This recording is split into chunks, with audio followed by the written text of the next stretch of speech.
En réalité, on ne sait jamais ce qui se passe, on sait simplement ce qu'on veut qu'il se passe. Et c'est comme ça que les choses arrivent. Je m'appelle Charlotte Girard-Fabre, j'ai 37 ans et je viens d'un petit village qui s'appelle Bourgueil. J'ai été élevée par ma grand-mère et ma mère. Ma grand-mère était une sage-femme MLF d'après-guerre et ma mère une artiste. J'étais ce qu'on appelle un garçon manqué, ou plutôt une fille réussie.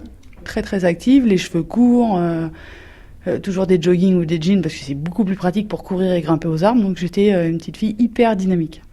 C'est le seul moyen, le sport, qu'on a trouvé pour essayer de me canaliser un peu. Donc les premières classes sportives, c'était à 4 ans et c'était de la natation. Après, je me suis mise au judo. C'est comme ça que j'ai découvert le hockey. Le dojo étant à côté de la patinoire à Bourgueil, dans mon petit village. Tout simplement, pendant les pauses au judo, on allait voir les grands baraqués dans le froid qui se tapaient contre les balustrades. C'était génial, ça faisait beaucoup de bruit. Et c'est comme ça que j'ai eu envie d'en faire. Je suis arrivée dans mon club à 9 ans. La mixité était interdite. Les filles n'avaient pas le droit de monter sur la glace avec les garçons. Donc j'ai dû attendre 3 mois une dérogation fédérale pour pouvoir monter sur la glace avec mes copains. Et pendant ces 3 mois, j'ai appris à m'équiper, déjà, parce que au hockey c'est un peu compliqué. Et puis je venais régulièrement aux entraînements pour voir comment ça se passait, mais j'avais pas le droit de monter sur la glace. C'est là où j'ai appris à mettre des porte-jartelles et des bas. Ça fait partie de l'équipement du hockeyeur et ce sont des garçons qui m'ont appris à mettre des porte-jartelles et des bas. Souvent, très très souvent, on m'a renvoyé mon image, c'est-à-dire mon image de garçon manqué, avec les cheveux courts et mes pantalons, en disant de toute façon, vu que t'as les cheveux courts, vu que tu fais des sports de garçon, t'es lesbienne. Mais non. Et puis à 12 ans, ma sexualité, je n'y avais pas encore forcément pensé, ou je l'avais pas définie en ces mots-là. On disait même à ma mère, ah, tu te rends compte, tu n'auras pas de petits enfants parce qu'elle sera lesbienne.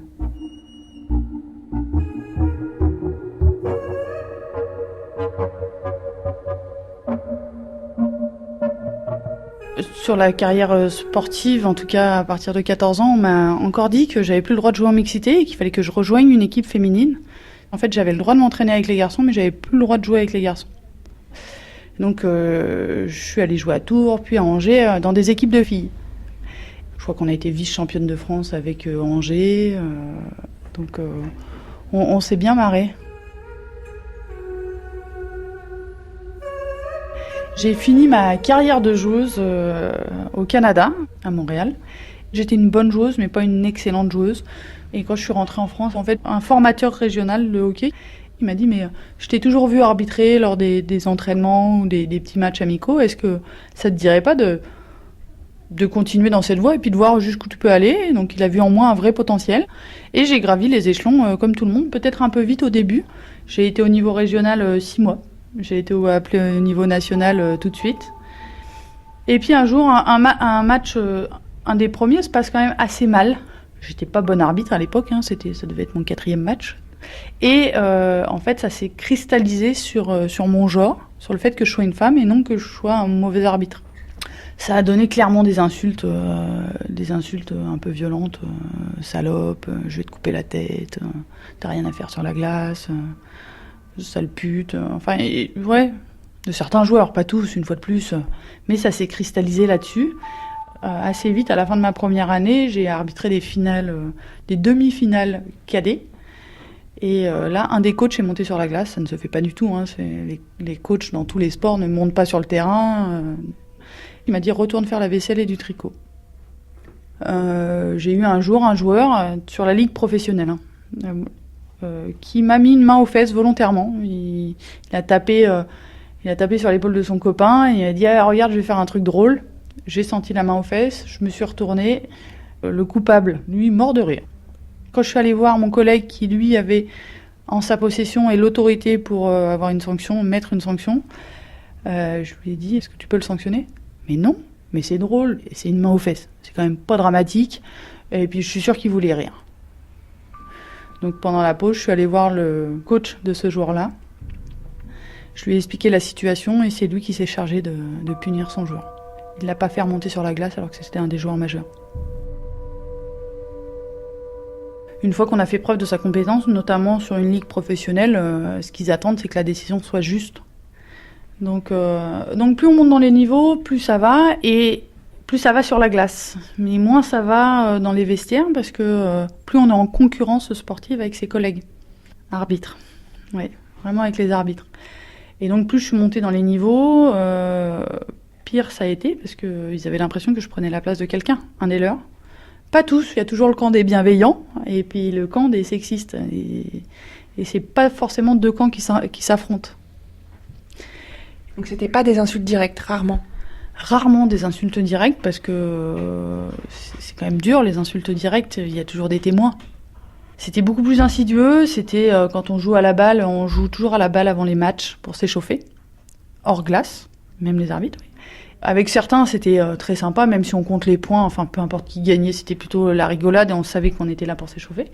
Puis avec d'autres, c'était des attaques vraiment franches et directes, des ballons dans la tête, des tirs bien appuyés pour voir à quel moment je lâche. Ça pouvait être ça pouvait être les collègues qui se parlent qu'entre eux et qui vous ignorent totalement. On m'a jamais demandé, très rarement, ce que je pensais d'un point de vue technique d'un match, parce que je suis une femme et donc techniquement j'ai pas d'avis. J'ai étoffé mon palmarès, qui est effectivement le plus gros palmarès français de l'arbitrage de hockey. Et puis, bien sûr, à l'ère de la communication, Facebook, Twitter, Instagram, bien sûr, ça se voit quand je performe. Et ça agace très fort. Donc, c'est allé crescendo jusqu'à ma présélection et ma sélection pour Pyeongchang, où alors là, on en était à me demander combien de kilomètres de bite j'avais pu sucer, quoi. Toujours des arbitres. Donc j'en ai parlé à la direction sans donner de nom, sans rien. La direction de l'arbitrage m'a un peu ri au nez. Quand j'en ai parlé à la Fédé a tout de suite pris ça à bras-le-corps. Il y a eu une vraie réaction fédérale en disant c'est inadmissible. Et là-dessus, la Fédé m'a mis en contact avec des journalistes. J'avais demandé si je pouvais parler de tout. On m'avait dit bien sûr que oui. Directement à Pyeongchang, devant témoins, j'ai des journalistes qui sont arrivés pour une interview et qui ils m'ont tout de suite demandé, au bout de la deuxième question, de leur expliquer les problèmes de sexisme dans l'arbitrage français. Donc voilà, c'est peut-être là mon erreur, mais quand je suis rentrée en France, là, ça a déclenché une tempête. Il y avait des arbitres qui avaient fait part de leur souhait de plus jamais arbitrer avec moi. Ils ont été exaucés par la direction de l'arbitrage en disant OK. Entre-temps, je me suis retrouvée aux urgences avec une pneumopathie aiguë, out pour 15 jours. Et pendant ce temps-là, on m'a oubliée dans l'arbitrage français. Quand je suis revenue, j'ai plus jamais arbitré un match en France. C'est-à-dire que mon dernier match arbitré, c'était aux Jeux Olympiques. C'était une finale des Jeux Olympiques. J'ai plus de mail, j'ai plus rien eu. Donc là, mon corps m'a lâché. J'ai fait une crise d'arthrose géante. Avec les médecins qui me disaient, en fait, vous étiez tellement sous stress pendant les matchs que vous n'avez pas assez sécrété d'endorphines et de je ne sais plus quelle hormone qui répare les tendons et les articulations. Donc effectivement, j'avais quand même pas mal de stress à chaque match dans le vestiaire.